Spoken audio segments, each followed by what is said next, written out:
Buenas tardes, buenas noches, buenos días. Para ustedes tardes, para mí amanecer desde Jerusalén, el saludo más cordial y más sincero en esta noche, tarde, día en que nos comunicamos a hacer posible la tertulia. Bienvenidos a nuestra tertulia, allá donde ustedes se encuentran, allá donde ustedes nos sintonicen. Bienvenidos y vamos adelante. La palabra tertulia significa encuentro de amigos que conversan sobre las cosas de la vida, alegrías, penas, esperanzas, tristezas, de todo aquello que nos hace más humanos, porque nada humano le es ajeno al creyente. La tertulia del siglo XXI es eso, un encuentro que llevamos a cabo desde la ciudad de Nueva York, la capital del mundo. Queremos que cada persona que nos escuche se siente en familia, en grupo, en amistad. Conéctate con nosotros. Para mayor información, favor de comunicarse con las oficinas de Descubriendo el Siglo XXI.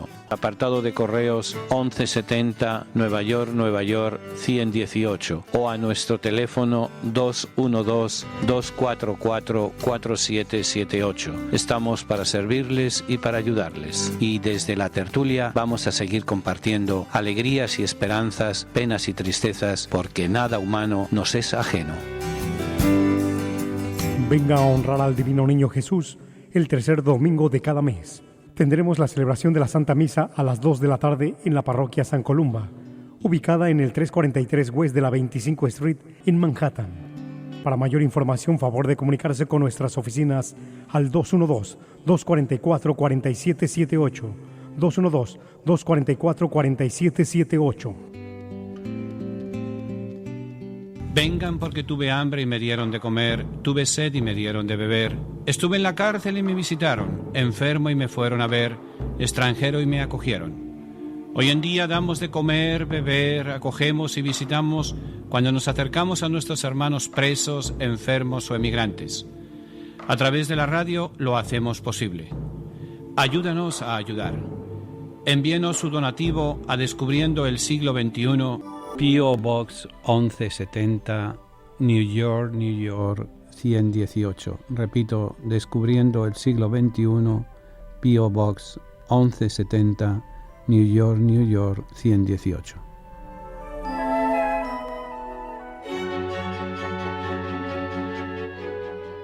Continuamos nuestra tertulia y un saludo muy cordial a todos ustedes desde el corazón de Jerusalén, desde la ciudad santa, de la ciudad que es sagrada para las tres grandes religiones monoteístas, para el judaísmo, para el islam y para el cristianismo.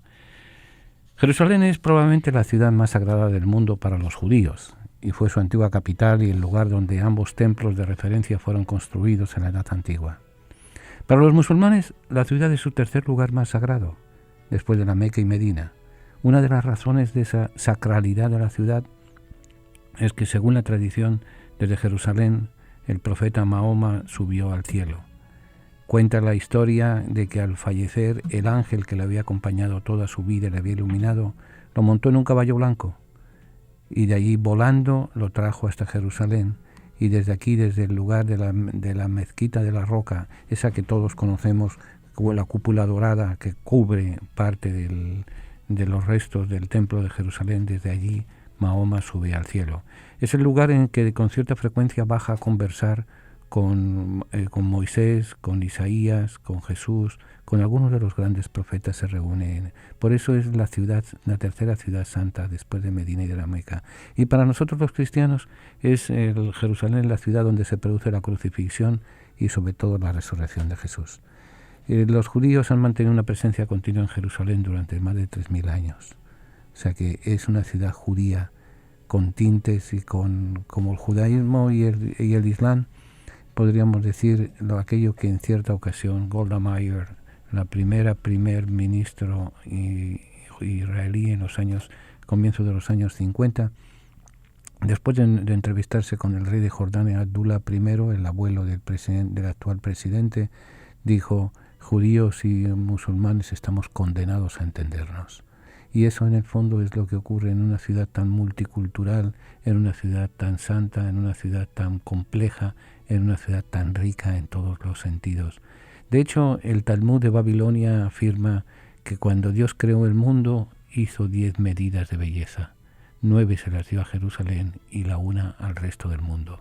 Jerusalén es una ciudad pequeña, una ciudad con muchos rincones, con mucha historia, con mucha fe, con muchas pocas vergüenzas, porque de todo hay en la vida del Señor, pero es una ciudad que tiene algo, como decía Cantinflas, qué sé yo, que yo no sé, pero que encandila a cualquiera, que no deja indiferente a cualquiera. Y aquí hemos estado varios días, ya hoy es 11, julio 11, jueves, y mañana viernes, mañana viernes en la noche saldremos para Nueva York, concluyendo nuestro caminar por la Tierra Santa, caminar por los lugares santos, por los lugares que son parte de nuestra historia, parte de nuestra fe, parte de nuestra cultura. Empezamos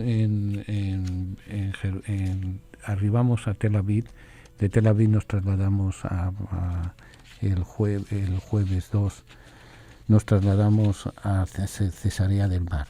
Cesarea del Mar es una ciudad que construyó Herodes para ser la sede de los procuradores romanos. Una ciudad en la cual él demostró, como gobernante fue un tirano, pero como constructor y como ingeniero fue un genio Herodes. Y construyó prácticamente de la nada una ciudad junto al mar, junto a un clima cálido, un clima suave, donde vivían muy a gusto los gobernadores romanos. Allí en Cesarea del Mar va a haber una cárcel, podríamos llamar en comparación con las cosas de hoy en día, una cárcel federal. ¿Qué quiero decir con esto? Había ciertos delitos que se juzgaban en la ciudad o en el pueblo o en el país donde habían ocurrido, pero había ciertos otros delitos que el ciudadano romano tenía derecho a apelar al César, apelar a los tribunales de Roma. Y el procurador romano o la autoridad romana que hubiera en ese momento tenía obligación de llevarlo y hacer lo posible para que se le juzgara en Roma. Pablo, muy astuto, no era como decimos vulgarmente, no era ningún estúpido. Pablo supo aprovecharse de esa circunstancia y ante una de los muchos altercados que tuvo con los judíos, con las autoridades judías, apela al César. Allí estuvo varios meses, incluso se habla de algún año de preso en Galilea, en Cesarea del Mar. Y allí después va a surgir una comunidad cristiana muy importante, tan importante que va a tener como obispo, y es conocido a Eusebio de Cesarea. Eusebio, entre otras cosas apostólicas que hace, es el autor de la primera historia eclesiástica, de la primera historia de la Iglesia desde los comienzos del mundo hasta el momento en que él vive. Creo que es el siglo III, siglo IV, en que Eusebio de Cesarea, me falla la memoria, por eso no recuerdo y no tengo mi biblioteca para consultar de exactitud los datos. Pero Eusebio es la gran figura que también tiene un libro que es muy difícil de conseguir, está súper agotado y demás, y es más, no sé si está a disposición. Es un libro en el cual va explicando los lugares geográficos que aparecen en la Biblia. Pero al margen de eso, Cesarea del Mar es la gran sede donde Pablo se defiende y la gran sede que después va a evangelizar las zonas del interior de Israel. No olvidemos que las grandes comunidades religiosas se van a formar en 3 sitios. Se van a formar en Jerusalén, se van a formar en Galilea, se van a formar en Roma. Pero entre tanto se va a ver una dispersión también en Siria, en Antioquía de Siria, donde va a haber un grupo grande, tan grande que hay el sitio donde por primera vez se va a llamar cristianos a los seguidores de Jesús. Siria, lamentablemente, dado la situación que estamos viviendo, va a ser difícil volver allí. Tardarán varios años. No sé si nuestra generación podrá volver a ver el mundo tan rico en fe. La Tierra Santa es una extensión, no podemos decir Tierra Santa es Israel solamente. Tierra Santa es Israel, Tierra Santa es Jordania, Tierra Santa es el Líbano, Tierra Santa es Siria, Tierra Santa es Irak, parte de Irak.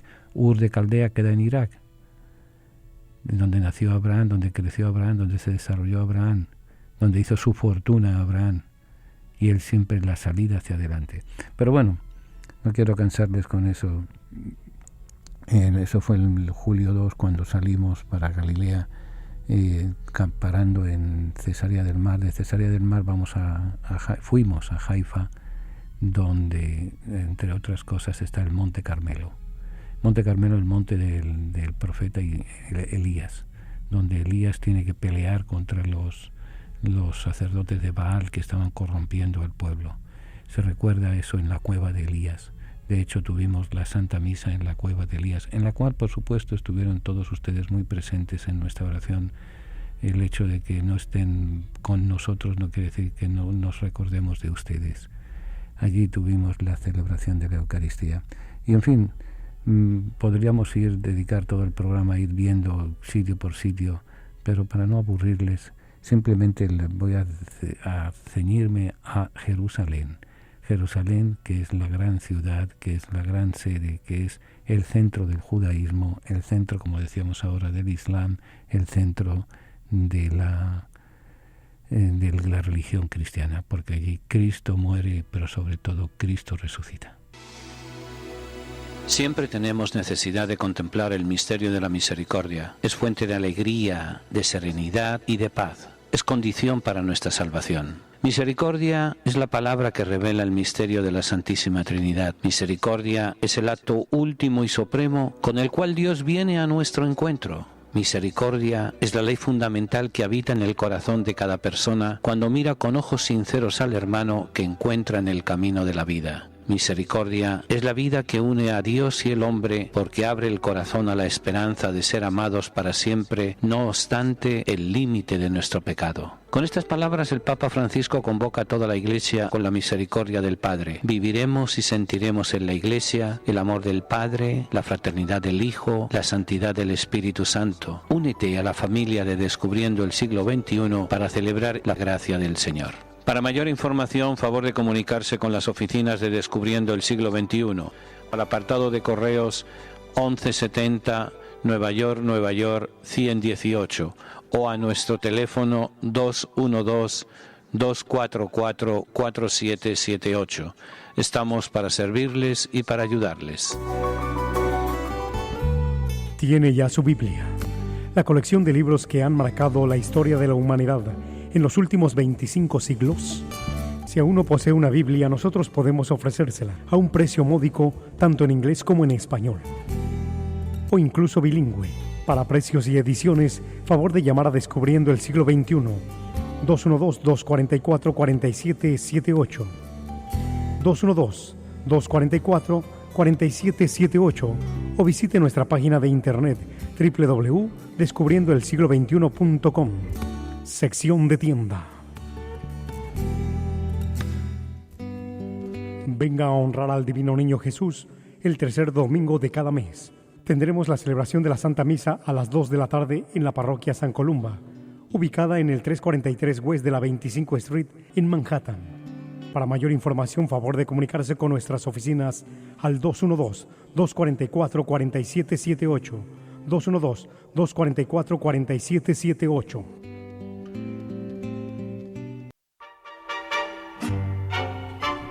Continuamos nuestra tertulia y vamos a conversar un poco de Jerusalén. Jerusalén, como les digo, es una ciudad que tiene su encanto, que tiene su odio y su amor, su odio, su cariño y su respeto. Pero son de esas ironías que tiene esta ciudad, que se le llama la Princesa de la Paz, la ciudad de la paz. Miren, desde hace más de 2000 años no ha habido paz en Jerusalén, la ciudad en la que aconteció la pasión, muerte y resurrección de Jesús. En ningún lugar santo del mundo ha corrido tantos ríos de sangre como en Jerusalén. En ningún lugar se ha luchado con tal ardor, se ha odiado tan profundamente como en la pequeña ciudad, en las montañas de Judea. Las tres religiones mundiales, como hemos dicho anteriormente, judaísmo, cristianismo e islam, hicieron de ella la manzana de la discordia de su creencia. Sin embargo, ironías de la vida, tampoco en ningún lugar del mundo se ha rezado tanto como en Jerusalén. Pues según habla un escritor, Peter Van, en su libro Lugares de la Cristiandad Primitiva, el motivo de las peleas acerca de Jerusalén fue siempre la exageración de una virtud, la virtud de la piedad. Desde el tiempo desde el siglo I, no contemos anteriormente, porque hay unos cuantos, pero desde la figura de Jesús de Nazaret hasta el día de hoy, la ciudad ha sido conquistada 11 veces y destruida totalmente 5. Sobre sus ruinas siguen guardando los recuerdos del pasado, aunque según opinión de los arqueólogos, la Jerusalén bíblica descansa bajo una capa de basura y de cascotes de 60 pies de altura, de 20 metros de altura. Yo recuerdo haber visto a la salida de la Vía Dolorosa hace los años 60, después del 67, se hizo una excavación para meter el alcantarillado y de repente el terreno cedió hasta 6 metros de profundidad, o sea, 18 pies, y ahí se encontró el piso de la ciudad de Jerusalén del siglo I. El sitio por donde cruzó Jesús y es precisamente camino del Calvario. Entonces lo que hicieron fue levantar ese piso, la roca sigue siendo la misma, las muescas de los caballos y de las ruedas de los caballos siguen presentes en el mercado más insólito que uno se puede imaginar a la puerta del Santo Sepulcro. Jerusalén es así.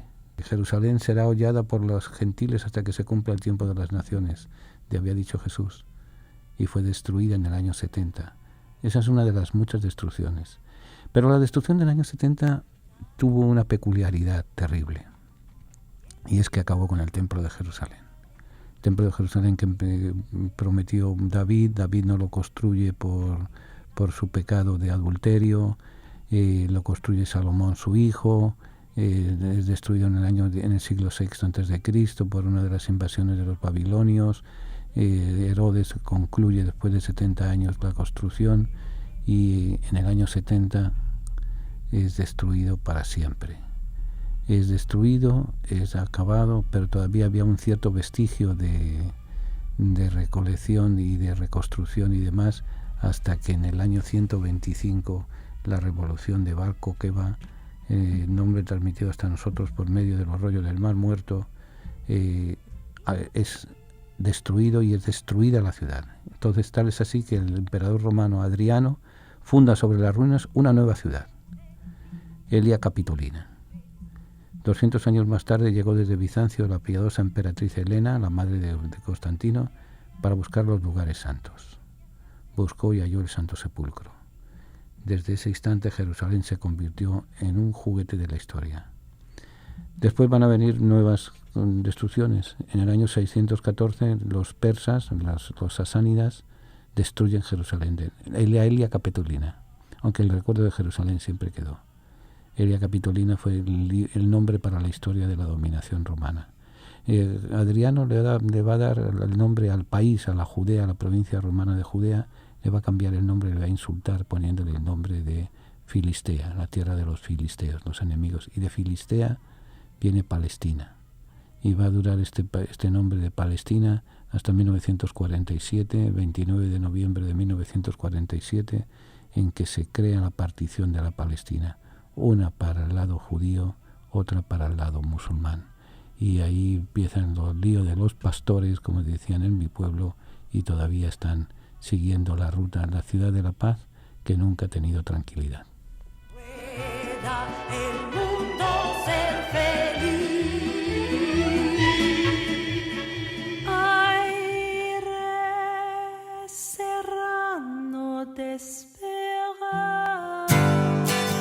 La palabra tertulia significa encuentro de amigos que conversan sobre las cosas de la vida, alegrías, penas, esperanzas, tristezas, de todo aquello que nos hace más humanos, porque nada humano le es ajeno al creyente. La tertulia del siglo XXI es eso, un encuentro que llevamos a cabo desde la ciudad de Nueva York, la capital del mundo. Queremos que cada persona que nos escuche se sienta en familia, en grupo, en amistad. Conéctate con nosotros. Para mayor información, favor de comunicarse con las oficinas de Descubriendo el Siglo XXI. Apartado de correos 1170 Nueva York 118 o a nuestro teléfono 212-244-4778. Estamos para servirles y para ayudarles. Y desde la tertulia vamos a seguir compartiendo alegrías y esperanzas, penas y tristezas, porque nada humano nos es ajeno. Venga a honrar al Divino Niño Jesús el tercer domingo de cada mes. Tendremos la celebración de la Santa Misa a las 2 de la tarde en la parroquia San Columba, ubicada en el 343 West de la 25 Street en Manhattan. Para mayor información, favor de comunicarse con nuestras oficinas al 212-244-4778, 212-244-4778. Descubriendo el siglo XXI, en colaboración con la parroquia de San Columba, les invita a participar en los seminarios de formación bíblica y teológica. Se llevarán a cabo 2 veces al mes, los días sábados, entre 12 del mediodía y 4 de la tarde. Para mayor información, llamar al 212-244-4778, 244-4778, o visitar nuestra página www.descubriendoelsiglo21.com, donde encontrará más información. Escalones hacia la felicidad. Recuerda, no puedes ser todo para todas las personas. No puedes hacer todas las cosas al mismo tiempo. No puedes hacer todas las cosas igual de bien. No puedes hacer todas las cosas mejor de lo que lo hacen los demás. Tú las haces a tu manera.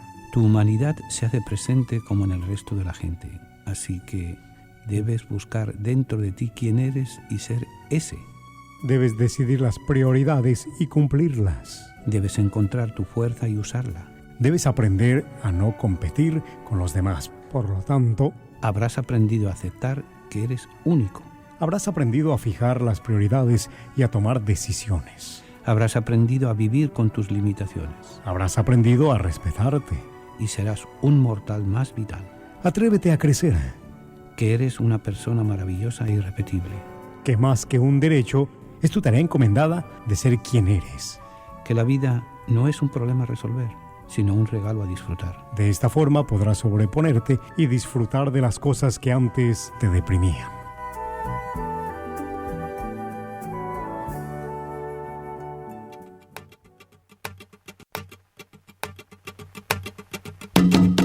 Continuamos nuestra tertulia. Fíjense, desde el año 70, en que hay la destrucción de Jerusalén, han pasado en el año 70 la destrucción, en el 125 la revolución de Bar Kokhba con Adriano, en 2 siglos más tarde, 200 años más tarde, desde Bizancio la emperatriz Helena busca los lugares santos. Desde ese instante Jerusalén se convirtió en juguete de la historia. En el año 614 fue destruida por los persas. En el año 637 conquistada por el califa Omar para los musulmanes. En el año 1099 los cruzados cristianos entran allí a saco y destruyen y ocupan durante casi 2 siglos. En el año 1187 el sultán Saladino volvió a arrebatar la ciudad a los cruzados. En el año 1617 asaltaron sus muros los turcos osmaníes. En 1917 entra en la ciudad el ejército inglés y desde 1948 Jordania e Israel luchan denodadamente por la posesión de la ciudad santa.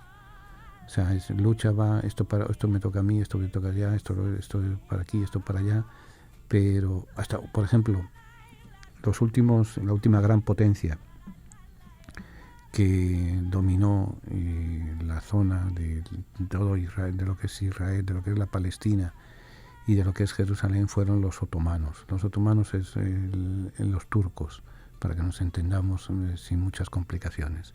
El imperio turco que controlaba pues prácticamente todo lo que es el Medio Oriente, Arabia Saudita, Kuwait, Jordania, Irak, Líbano, Siria, y Palestina, todo era, y norte de Egipto, todo era parte del Imperio Otomano.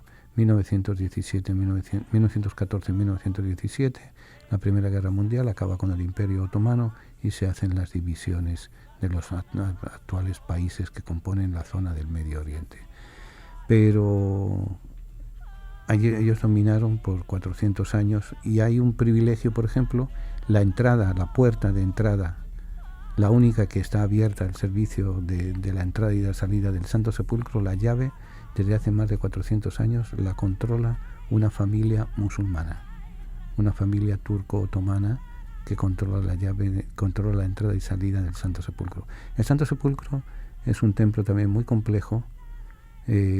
Cuando en el año 2000, esperando, como se esperaba, iba a haber gran afluencia de peregrinos de todo el mundo, el gobierno de Israel pues trató de poner medidas de seguridad ante tantas avalanchas y demás. y uno de los sitios clave era precisamente el Santo Sepulcro. Se investigó y resulta que el Santo Sepulcro tiene 7 puertas, 6 están cerradas y solamente está abierta una. Bueno, el gobierno de Israel trató con las autoridades religiosas de que se abriera, no hubo manera de ponerles de acuerdo. Entonces el gobierno de Israel llegó un momento y se lavó las manos y que quédense con una sola puerta. Porque recuerdo en una ocasión hablando con un periodista a raíz de la caída de la Unión Soviética y del telón de acero y de la disolución de los países comunistas, yo le dije, si Rusia ha caído, si el comunismo ha caído, ¿qué impide que haya una paz en el Medio Oriente, que haya una paz duradera entre israelíes y palestinos? Y me dijo, el fanatismo religioso. Porque aquí tenemos fanáticos religiosos judíos, fanáticos religiosos musulmanes, fanáticos religiosos cristianos, y con el fanatismo religioso no se puede bregar. Y así es, porque cuando uno habla con palestinos, están deseando la paz. Cuando uno habla con judíos, gente joven, gente con deseos de vivir y de luchar, me recuerdo una familia emigrada, ella era brasileira y ella colombiana y el esposo brasileiro, y ellos decían, nosotros lo que queremos es que nuestra familia crezca en paz. Si se tienen que llevar medio país, que se lo lleven, pero queremos la paz. Y entonces uno ve amigos íntimos palestinos con judíos y judíos con palestinos. O sea, el común de gente están deseando la paz. Es más, a ese periodista años después le pregunté y le dijo, mira, yo creo que por mi poca experiencia de haber venido tantas veces a Israel, considero que si sentaran en una mesa solamente los palestinos y solamente los judíos, en un mes se haría la paz y se haría la construcción de la paz y de un mundo en paz. Y me dijo, no, estás equivocado, en un mes no, en una semana, pero que nos dejen solos. Que nos dejen solo bregar con nuestra situación, con nuestra historia, con nuestras luces, con nuestras sombras, con nuestras esperanzas, con nuestras tristezas. Ese es el drama de la ciudad de la paz, que está aquejada por la guerra. Pero vienen nuevos problemas que uno ha detectado según va viniendo. Pero vamos adelante. Que busca su cara. Siempre tenemos necesidad de contemplar el misterio de la misericordia. Es fuente de alegría, de serenidad y de paz. Es condición para nuestra salvación. Misericordia es la palabra que revela el misterio de la Santísima Trinidad. Misericordia es el acto último y supremo con el cual Dios viene a nuestro encuentro. Misericordia es la ley fundamental que habita en el corazón de cada persona cuando mira con ojos sinceros al hermano que encuentra en el camino de la vida. Misericordia es la vida que une a Dios y el hombre porque abre el corazón a la esperanza de ser amados para siempre, no obstante el límite de nuestro pecado. Con estas palabras el Papa Francisco convoca a toda la Iglesia con la misericordia del Padre. Viviremos y sentiremos en la Iglesia el amor del Padre, la fraternidad del Hijo, la santidad del Espíritu Santo. Únete a la familia de Descubriendo el Siglo XXI para celebrar la gracia del Señor. Para mayor información, favor de comunicarse con las oficinas de Descubriendo el Siglo XXI.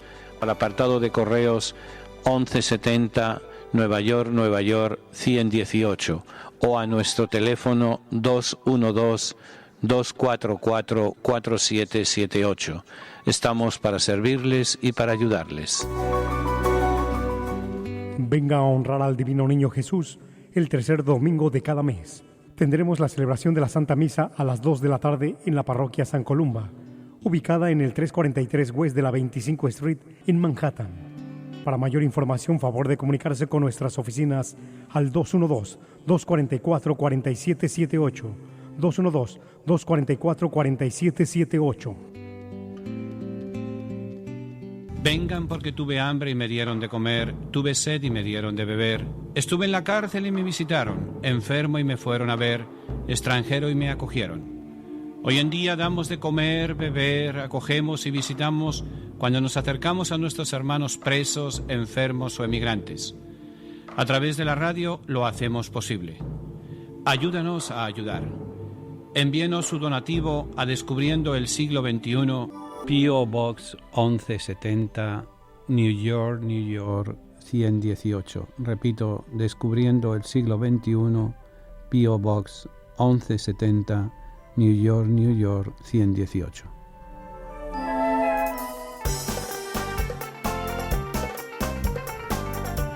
Continuamos nuestra tertulia.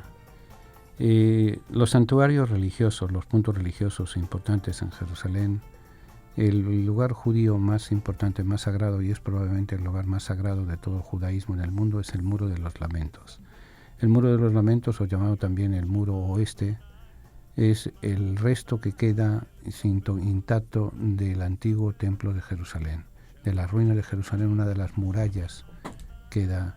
Y es un lugar de oración, a veces ha sido prohibido, otras veces no ha sido prohibido, hasta que en 1967, con la Guerra de los 6 días, el ejército israelí, aun cuando no estaba en sus planes, lograron recuperar el sitio, el Muro de los Lamentos, y este Muro de los Lamentos ha sido el lugar, ha sido después ampliado.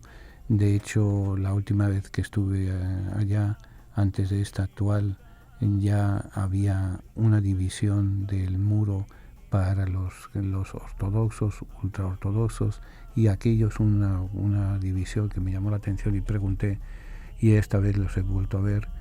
Hay una zona, porque eso sí, en el Muro de los Lamentos, un lado es para los hombres, otro lado es para las mujeres, no se mezclan. Y no se mezclan hasta el punto de que hay una mampara de madera que impide la comunicación e impide el acercarse unos a otros. Pero hay un sitio que ya me llamó la atención, no sé si fue el año pasado o hace 2 años, en el cual andan mezclados hombres y mujeres. Es un poquito aparte para la convivencia y para el rezo y para el estar cercano. Pero vamos, a lo que vamos. El lugar sagrado por excelencia en Jerusalén para el pueblo judío, para la religión judía, es el Muro de los Lamentos. Para los cristianos es el Monte Calvario y el Santo Sepulcro, que en realidad son un solo lugar, es el mismo lugar. Es el polo en torno al cual gira toda la vida cristiana en Jerusalén. Hay que recorrer un laberinto de callejuelas y de repente se llega ante la fachada de la Basílica del Santo Sepulcro. Hace una impresión sombría, y están representados en ella todos los estilos arquitectónicos de los últimos 1000 años. La sorpresa es en la que la puerta la abre una familia musulmana. En el centro del gigantesco recinto está la iglesia del sepulcro dentro de un rosario de capillas, todas las cuales hacen referencia a la historia de la salvación. Una de estas está construida sobre la roca del Gólgota. Un hoyo enmarcado en plata indica el lugar donde en un tiempo debió de levantarse la cruz. Bajo la cúpula de la iglesia hay una pequeña capilla de mármol, la llamada Capilla del Ángel. En ella se guarda la piedra que los ángeles apartaron del sepulcro de Jesús. Es un espacio muy reducido en el que caben como máximo 4 personas. La iluminan 43 lámparas preciosas, cada una de las cuales pertenece a una de las confesiones cristianas. Hay 5 confesiones cristianas que atienden el Santo Sepulcro y que no se mueve un clavo sin el permiso y el consentimiento de las 5. Son ortodoxo griego, católico romano, sirio, coptos y los jacobitas. Una pequeña comunidad religiosa siria se han repartido señoríos sobre la iglesia del Santo Sepulcro. Están preocupados de todo, están todos pendientes de lo que... miren, para los gustos se hicieron los colores, pero rezar en el Santo Sepulcro es lo más difícil que uno puede, porque eso se ha convertido, pues, perdón la expresión, en un mercado persa. Todo el mundo entra, todo el mundo sale, todo el mundo, sobre todo los de origen oriental, de las iglesias ortodoxas orientales, de la iglesia rusa y de la iglesia ucraniana, de la iglesia polaca, sobre todo los polacos ortodoxos. Es un desenfreno, por así decir, una orgía de religión la que se forma allí viendo el Santo Sepulcro. Y claro, cada uno tiene su manera de acercarse a Dios, pero es un lugar de escándalos muchas veces, de pegarse entre unos frailes y otros, de pegarse por entrar, por coger el mejor puesto, en fin, pero que hay que visitarlo. No hay que dejar sin pasar y demás. Los lugares santos musulmanes, sobre todo la mezquita de la Roca y algunas algunas mezquitas que hay repartidas en la ciudad. Pero para ello, sobre todo la mezquita de Omar, que está en la explanada del templo, y la mezquita de la Roca, consideran los lugares importantes del Islam. Y luego el barrio este de Jerusalén, que está habitado por palestinos que en su inmensa mayoría son musulmanes. La religión musulmana tiene su respeto allí, se respetan cuando uno pasa, y lo único que piden es que se les respete a ellos.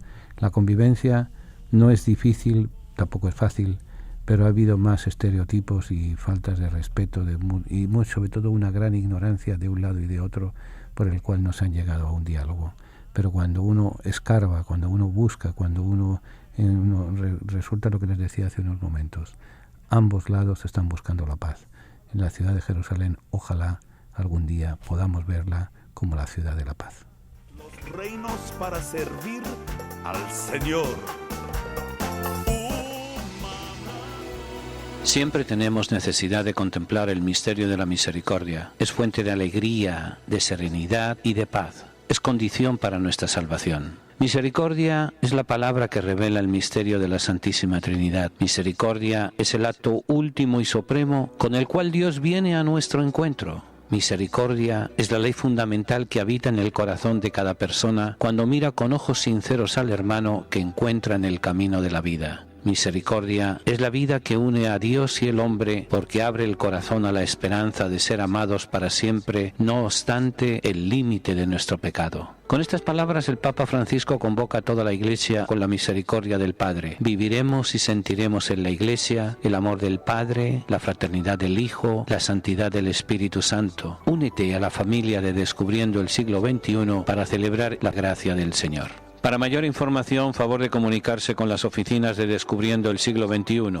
Al apartado de correos 1170 Nueva York 118 o a nuestro teléfono 212-244-4778. Estamos para servirles y para ayudarles. Tiene ya su Biblia, la colección de libros que han marcado la historia de la humanidad en los últimos 25 siglos. Si aún no posee una Biblia, nosotros podemos ofrecérsela a un precio módico, tanto en inglés como en español, o incluso bilingüe. Para precios y ediciones, favor de llamar a Descubriendo el Siglo XXI, 212-244-4778, 212-244-4778, o visite nuestra página de internet www.descubriendoelsiglo21.com, sección de tienda.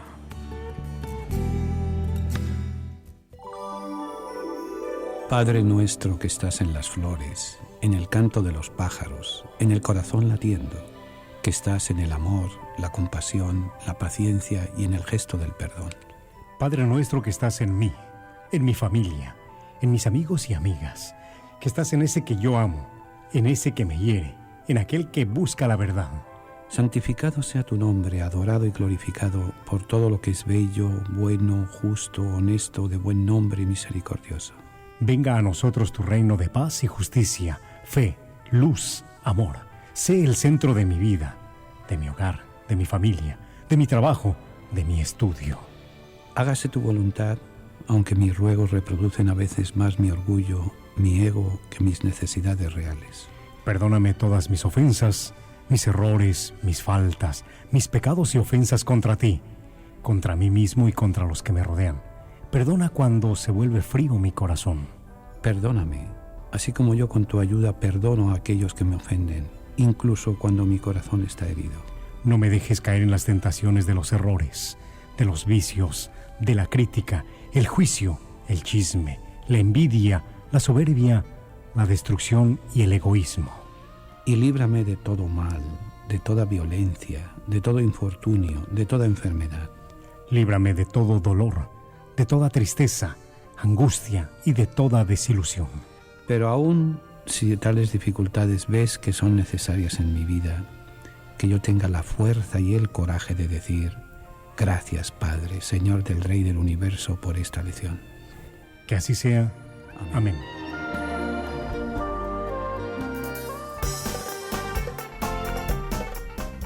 Continuamos nuestra tertulia y hablar de Jerusalén, hablar de Tierra Santa, es hablar de violencia cuando se debería hablar de paz. Y muchas violencias algunos las atribuyen a la lectura fundamentalista de la Biblia. En su autobiografía, pues, publicada en el año 1887, Charles Darwin cuenta tímidamente y casi con vergüenza cómo surgieron sus dudas sobre la religión y cómo llegó a perder la fe. Me di cuenta, afirmaba, de que en el Antiguo Testamento aparece un Dios terrible, con sentimientos de un tirano vengativo. Vi que la Biblia no era más fiable que los libros sagrados de los hindúes o de las creencias de cualquier bárbaro. Hay que tener en cuenta que Darwin no fue el único que perdió la fe leyendo la Biblia. Ha habido innumerables personas, científicos, filósofos, pensadores, catequistas y hasta simples cristianos que se han sentido escandalizados ante este libro, donde se lo ve a Dios vengándose, destruyendo y asesinando a cuantos le desobedecen. Fíjense, no ha faltado quien se tomara el trabajo de contar cuánta gente aparece en la Biblia eliminada por Dios. ¿Y saben cuál es la cifra? 2.038.334 personas. Sin incluir a los muertos en los grandes exterminios como el diluvio universal, la destrucción de Sodoma y Gomorra, la matanza de los primogénitos de Egipto, cuyas cifras no aparecen en la Biblia. Tal pareciera que al Dios de la Biblia le gustaba hasta en ese tiempo matar a sus oponentes sin el menor escrúpulo, lo cual llevó al inglés Dirk Clayton a exclamar: si más cristianos leyeran la Biblia, habría menos cristianos. Por eso no nos extrañamos que en una ciudad santa como Jerusalén se falte a la vida como se falta tan terriblemente. Ahora, cuando uno va viendo y leyendo la Biblia con calma y con esa mentalidad de buscar el mal, descubrimos que la Biblia nos enseña también a desear el mal y la muerte de nuestros enemigos. Por ejemplo, vamos a tomar un libro, el libro de los Salmos. El libro de los Salmos ha sido tradicionalmente uno de los libros más queridos de la Iglesia, por ser un escrito lleno de alabanzas, cantos y meditaciones profundas, al que millones de cristianos en el mundo recurrimos varias veces al día a rezar y meditar. Pero de pronto, mientras uno está elevando ese espíritu con un salmo, se encuentra con frases como: Dios mío, rómpeles los dientes de su boca, arráncales esos colmillos de leones, que desaparezcan como el agua que se oscurre, que se pudran como la hierba que se pisa, que sean como el niño abortado que nunca vio la luz, que puedan lavarse los pies con mi sangre. Eso es parte del Salmo 58, versículos 7 al 11. El Salmo 69, versículos 23 al 26 dice lo siguiente: que un traidor los invite a comer y mientras comen les tienda una trampa, que se queden ciegos y pierdan la vista, que siempre caminen encorvados, que se destruyan sus casas y nadie pueda vivir en su domicilio. Derrama tu odio sobre ellos y no los dejes escapar. Salmo 69. El Salmo 140. Que lluevan sobre él carbones encendidos y que caiga en un pozo del que no pueda salir. Que su vida dure poco porque es un insolente, que le suceda una desgracia por ser tan violento. Y finalmente en el Salmo 31, versos 18 y 19, destrúyelos con odio, que desaparezcan y no quede ninguno. Y hay que decir, esto también es palabra de Dios, es parte del Salmo. Estas fórmulas tienen un nombre en la literatura rabínica, en la literatura bíblica. Se llaman imprecaciones. Son invocaciones pidiendo una desgracia, un castigo divino o una maldición contra un enemigo o alguien que nos ha ofendido. En el caso de los salmos, se trata de una súplica a Dios para que haga justicia y castigue a un rival. De los 150 salmos de la Biblia, hay 30 que contienen imprecaciones. O sea, de 150, el 20%, que es mucho, habla de venganzas y de sangres y de masacres y demás. Ahora, el que se llevó la palma de bestialidad, por así decir, es el Salmo 109. Ahí leemos: que lo ataque un malvado y que su propio abogado lo acuse, que cuando sea juzgado lo declaren culpable, que su oración sea considerada un pecado, que se muera joven, que otro ocupe su cargo, que sus hijos se queden huérfanos, que su mujer se quede viuda, que sus hijos tengan que pedir limosna y sean expulsados de sus casas destruidas, que el acreedor le quite todo lo que tiene, que entren ladrones a su casa, que nadie tenga piedad de él ni se compadezca de sus huérfanos, que sus descendientes sean exterminados, que se acabe su apellido. Salmo 109, versos 6 al 13. Estos salmos no contienen tan solo imprecaciones, sino que los incluyen a continuación de frases llenas de amor y de ternura.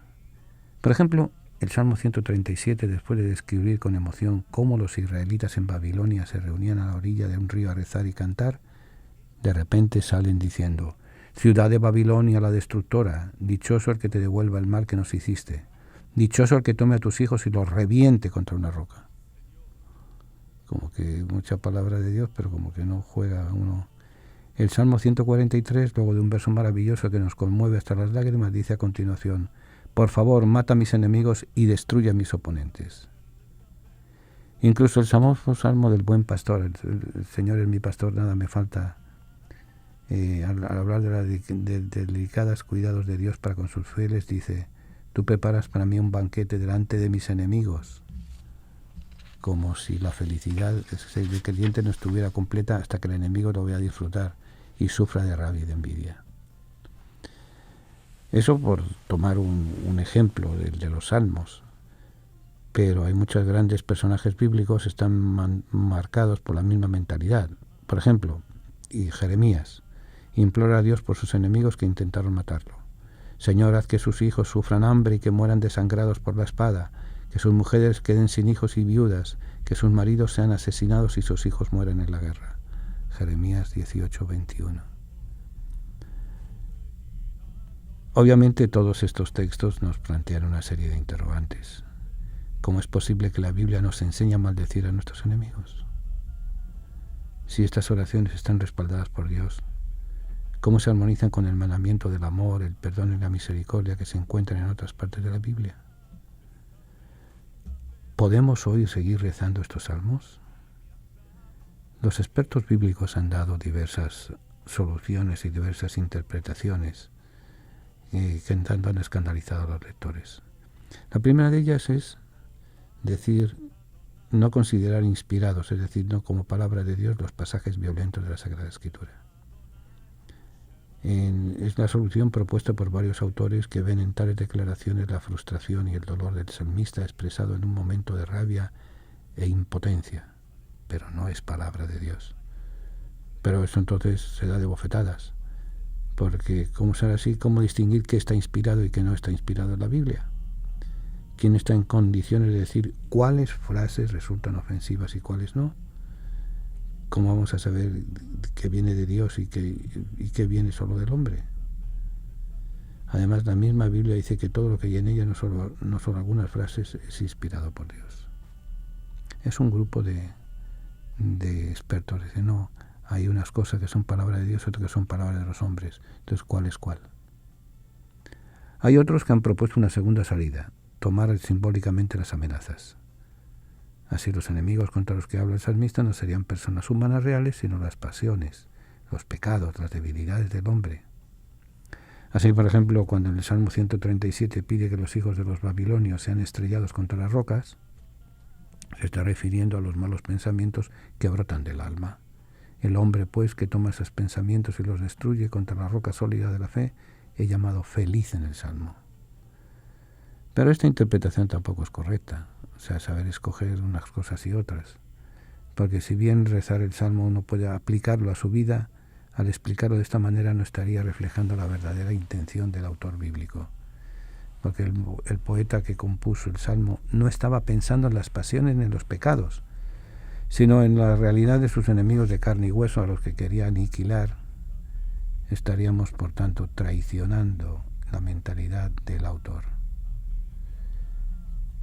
Hay otras veces que se recurre a una solución más simple: evitar su uso, que es lo que ha hecho la Iglesia sin ir muy lejos en la liturgia. Ha eliminado de la oración oficial 3 salmos que nunca se rezan por resultar muy violentos. Apúntenlos si quieren buscarlos: el Salmo 58, el Salmo 83 y el Salmo 109. Otras veces, en lugar de suprimir el Salmo entero, suprime algunas partes más escandalosos. Así, en el Salmo 63, que describe bellamente al alma sedienta de Dios, ha sido cortada la frase al final donde dice: pero los que tratan de hacerme mal que caigan en un pozo profundo, que mueran asesinados con la espada y se lo coman los chacales. Esta tercera salida no resuelve el problema de fondo, que consiste en ¿qué? En averiguar por qué la Biblia conservó estos textos tan agresivos para proponerlos como oración.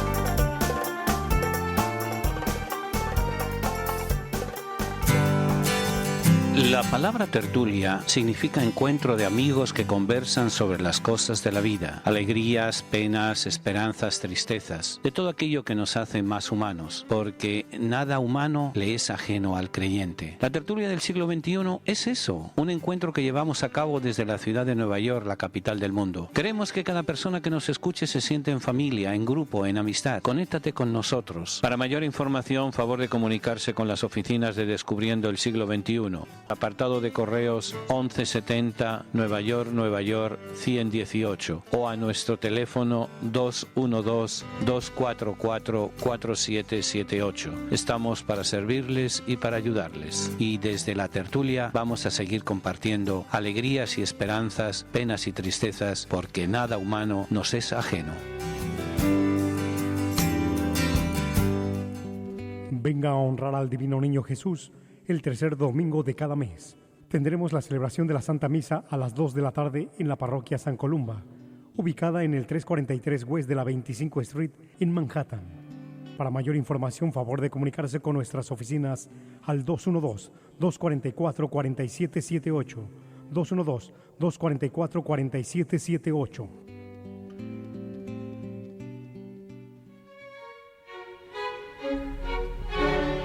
Continuamos nuestra tertulia.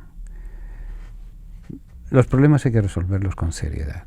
No hay que, quizás esto, lo otro, no. Para tomar estos textos como referidos a los enemigos y a la vez como inspirados por Dios, hay que partir de una noción clave de la Biblia, de una noción clave, de un dato muy importante, que es el concepto de alianza. Todos sabemos que en el Antiguo Testamento Dios y el pueblo de Israel habían pactado una alianza muchos siglos antes en el monte Sinaí. Pero poco sabemos qué tipo de alianza fue aquella. No se trató de una alianza entre iguales, como las que hoy firman dos socios ante un escribano. Dios y el pueblo de Israel no estaban al mismo nivel como para concertar un convenio igualitario. Entonces, ¿qué clase de pacto hicieron?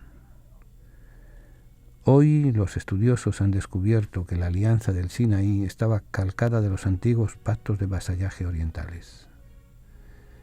¿Qué eran esos pactos de vasallaje? Eran acuerdos firmados por dos reyes, uno de los cuales era superior y el otro era inferior, era súbdito. Y si bien el tratado era de mutua cooperación y ayuda, el rey superior, era el que imponía las condiciones, mientras que el inferior se limitaba a aceptarlas. Por eso se llaman de vasallaje, de vasallos, porque lo firmaba en calidad de señor, uno en calidad de señor y el otro en calidad de vasallo, de esclavo.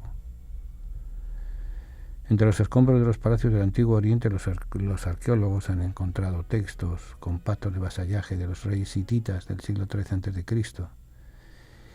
Y cuando vemos sus partes y cláusulas, vemos que son las mismas que encontramos en la Alianza del Sinaí. O sea, no hay nada nuevo bajo el sol. Libro del Deuteronomio 1, capítulos 1 al 30. Ahora, esto nos da a entender cómo entendía el israelita su relación con Dios. Nosotros hoy en día podemos decir que nuestra relación con Dios es como la relación con un padre a través de su Hijo Jesús, etc. Ahora, ¿cómo entendían ellos esa relación con el Dios de Yahvé, el Dios de Israel? Muy sencillo, como la relación de un vasallo con un rey superior, de un súbdito contra el superior de uno, de un soldado con la supervisión de un general, o sea, siempre de relación de inferior a superior. Era también otra cosa muy importante, en estos tratados no era simplemente someterse, sino que el juramento superior del rey superior era proteger a los inferiores, cuidarlos y velarles para que nada les pasara. Por tanto, los israelitas del Antiguo Testamento venían en Dios una especie de gran rey o señor que había jurado protegerlos de cualquier peligro, como los grandes reyes del Antiguo Oriente juraban defender a sus súbditos. O sea, miren, dicho en palabras más sencillas, un Dios fuerte, un rey fuerte, contra un rey bajito, pequeñito, débil. Entonces había una especie de convenio. Yo te juro fidelidad y tú te comprometes a salvarme. Te comprometes, si tengo algún problema, a ayudarme. Ese era el concepto. Entonces, con ese trasfondo cultural podemos ahora entender el sentido de los salmos sobre todo imprecatorios. Los hebreos sabían que estaban en alianza con Dios y que por tanto protegidos por un gran rey. O sea, la alianza era de sumisión y de protección. Y que mientras ellos cumplieran su parte de la alianza, es decir, los mandamientos divinos, Dios tenía la obligación de cumplir la suya y salir en defensa de ellos ante cualquier dificultad. Tal alianza era pues la que legitimaba su oración para que Dios castigara a sus enemigos. ¿Por qué? Pues muy sencillo, porque los salmos imprecatorios no eran más que el recordatorio de los creyentes para que Dios cumpliera su parte de la alianza. O sea, yo me someto, pero cuando las cosas están mal te recuerdo. Tú te has comprometido a salvarme, tú te has comprometido y por tanto, ¿sabes lo que debes hacer? Indicarle lo que debes hacer, romperle los dientes, partirle la cara, machacarle, etcétera. Era el recordar, en ese sentido de que se veía de Dios como un vengador, como un juez, como un militar, hasta que Jesús vino a decirnos que era un padre. Entonces el padre no funciona de esa manera. Los salmos imprecatorios no eran más que el recordatorio, no lo olvidemos. Si escuchas mi voz y haces todo lo que yo te digo, tus enemigos serán mis enemigos y tus adversarios mis adversarios. El libro del Éxodo 23-22. Ahora, aun cuando los israelitas sabían que habían hecho un pacto con Dios y que por tanto tenían derecho a ser defendidos, también sabían que Dios les había pedido que midieran sus oraciones y tuvieran una actitud sana y equilibrada hacia sus enemigos. Por eso Dios ordena en el libro del Levítico lo siguiente: no te vengarás ni guardarás rencor a tu hermano, sino que amarás a tu prójimo como a ti mismo. En el Éxodo, si encuentras el buey o el asno perdido de tu enemigo, debe llevárselo. Si ves caído por el peso de su carga al burro de alguien que te odia, ayuda a levantar su animal. Eso es en el libro del Éxodo 23, 4 y 5. Y en los Proverbios, si tu enemigo se cae, no te alegres. Si lo ves tropezar, no te pongas contento. O sea, en breves palabras para que entendamos todos, la alianza del Sinaí, a pesar de permitir las imprecaciones, las maldiciones, también enseñaba a no vengarse del enemigo, a perdonarlo y ayudarlo cuando estuviera necesitado.